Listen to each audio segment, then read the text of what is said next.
नमस्कार, जय हिंद दोस्तों। स्वागत है आपका अपने YouTube channel important MCQ by Sandeep में। दोस्तों, आज के इस वीडियो में हम प्लासी का युद्ध और बक्सर का युद्ध के बारे में पढ़ेंगे। दोस्तों, ये दो युद्ध ऐसे हैं जिन्होंने अंग्रेजों को व्यापारी से शासक बना दिया।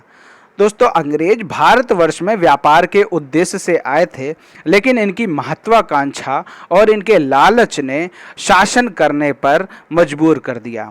दोस्तों, ये जो दोनों युद्ध हैं, ये ऐसे युद्ध हैं जो अंग्रेजों को शासक बना गए। दोस्तों, अगर हम इसकी प्लासी का युद्ध 1757 में हुआ। प्लासी के युद्ध को हम थोड़ा पीछे से शुरू करना चाहेंगे। वर्ष 1740 में गिरिया का युद्ध हुआ।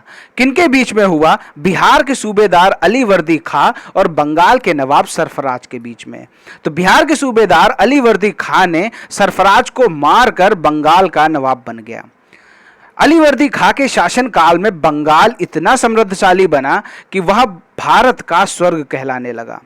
बंगाल को भारत का स्वर्ग कहा जाने लगा। अलीवर्दी खां के बाद उसका उत्तराधिकारी हुआ उसका दामाद, जो कि सिराजुद्दौला था। इसके बाद सिराजुद्दौला को बंगाल का नवाब बना दिया गया। 1756 में अंग्रेजों का प्रभाव और उसकी ताकत बढ़ती जा रही थी। अंग्रेज सिराजुद्दौला का कोई प्रस्ताव नहीं मान रहे थे और लगातार सिराजुद्दौला के आदेशों की अवहेलना कर रहे थे। तो मजबूर होकर जून 1756 में सिराजुद्दौला को अंग्रेजों पर आक्रमण करना पड़ा। आक्रमण इतना ज्यादा तीव्र था कि अंग्रेज भाग खड़े हुए। 20 जून 1756 को एक घटना घटी जिसे ब्लैक होल ट्रेजेडी यानी काल कोठरी घटना के नाम से जाना जाता है, जिसमें सिराजुद्दौला ने 146 अंग्रेजों को एक छोटी सी अंधेरी कोठरी में बंद कर दिया। उसमें 130 अंग्रेजों की जान चली गई और मात्र 23 ही अगले दिन मौत के मुंह से जाने से बच गए। दोस्तों, इस घटना से अंग्रेज बहुत ही ज्यादा भयभीत हो गए। सिराजुद्दौला को सबक सिखाने के लिए अंग्रेजों ने मद्रास से रॉबर्ट क्लाइव के नेतृत्व में एक शक्तिशाली सेना कलकत्ता भेजी। 2 जनवरी 1757 को क्लाइव ने कलकत्ता पर पुनः अधिकार कर लिया। 9 जनवरी 1757 ईस्वी को सिराजुद्दौला ने अंग्रेजों से अलीनगर की संधि कर ली। क्लाइव ने नवाब पर आरोप लगाया कि उसने अलीनगर की संधि का उल्लंघन कर फ्रांसीसियों की सहायता की है। अतः 23 जून 1757 को अंग्रेज व सिराजुद्दौला की सेना के मध्य प्लासी का भयंकर युद्ध हुआ।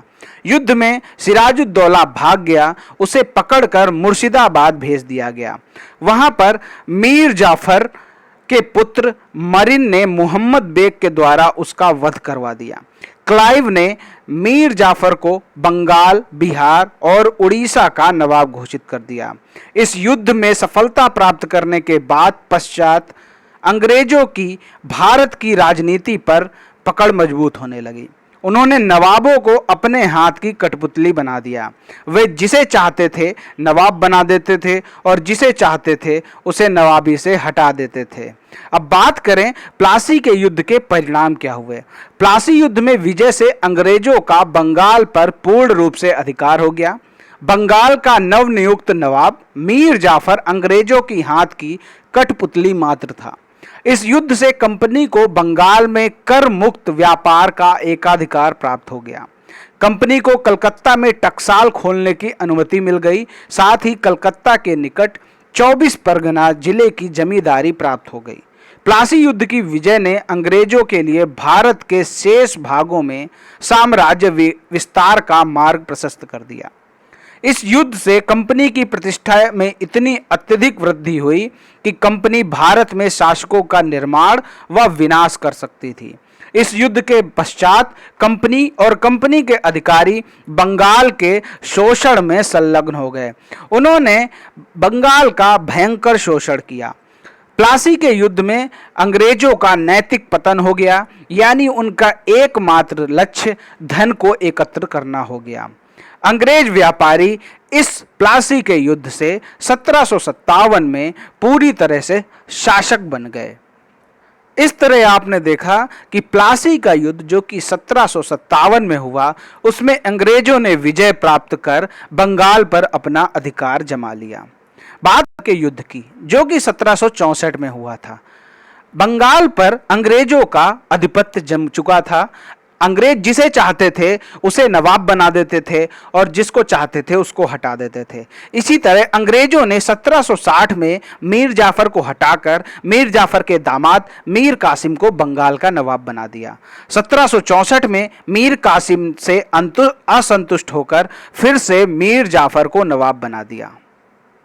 बात करते हैं बक्सर के युद्ध, जो कि हुआ था 1764 में। आप जानते हैं कि प्लासी के युद्ध के बाद अंग्रेजों ने बंगाल पर कब्जा कर लिया।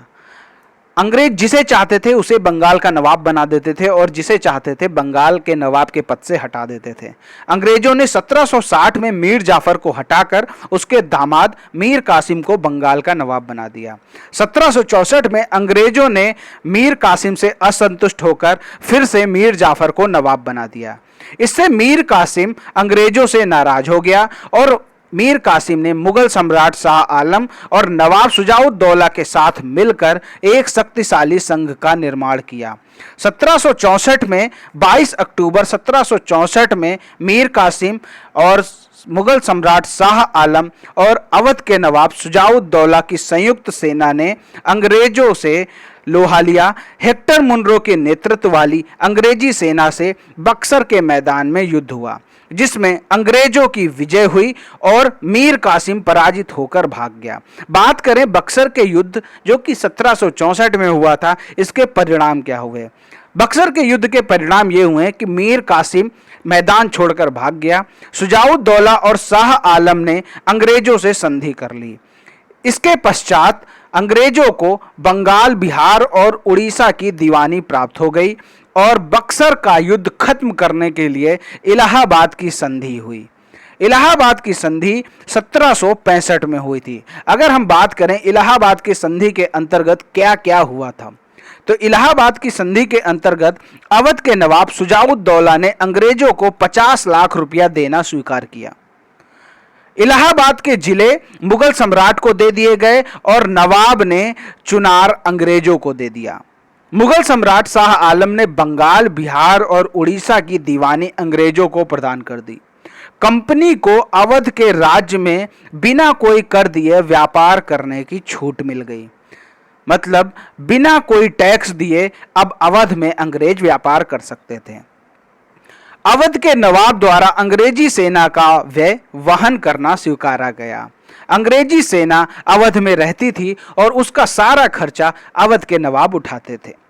अंग्रेज मुगल सम्राट शाह आलम को 26 लाख वार्षिक पेंशन देना अंग्रेजों ने स्वीकार कर लिया।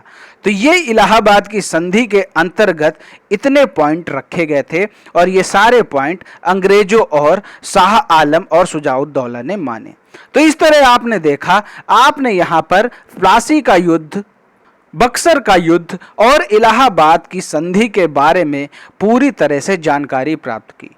उम्मीद करता हूं कि प्लासी का युद्ध, बक्सर का युद्ध और इलाहाबाद की संबंधित संधि से संबंधित सारे पॉइंट्स आपको क्लियर हो गए होंगे। अगर अब भी आपके मन में कोई विचार है, कोई सवाल है, कोई समस्या है, तो आप हमें नीचे कमेंट में बता सकते हैं। दोस्तों, हर वीडियो की तरह इस वीडियो में भी मैं आपसे एक प्रश्न पूछूंगा। दोस्तों, वो प्रश्न ये है कि प्लासी का युद्ध किस तारीख को हुआ? प्लासी का युद्ध किस तारीख को हुआ? इसका उत्तर आप हमें नीचे कमेंट में जरूर बताएं। तो दोस्तों, अगर आपको ये वीडियो पसंद आया है तो वीडियो को लाइक करें, शेयर करें और चैनल को अगर अभी तक सब्सक्राइब नहीं किया तो चैनल को सब्सक्राइब करके घंटी का निशान जरूर दबाएं, ताकि आने वाले सभी वीडियोस का नोटिफिकेशन आपके पास सबसे पहले मिल जाए। मिलते हैं अगले वीडियो में, तब तक के लिए जय हिंद, जय भारत।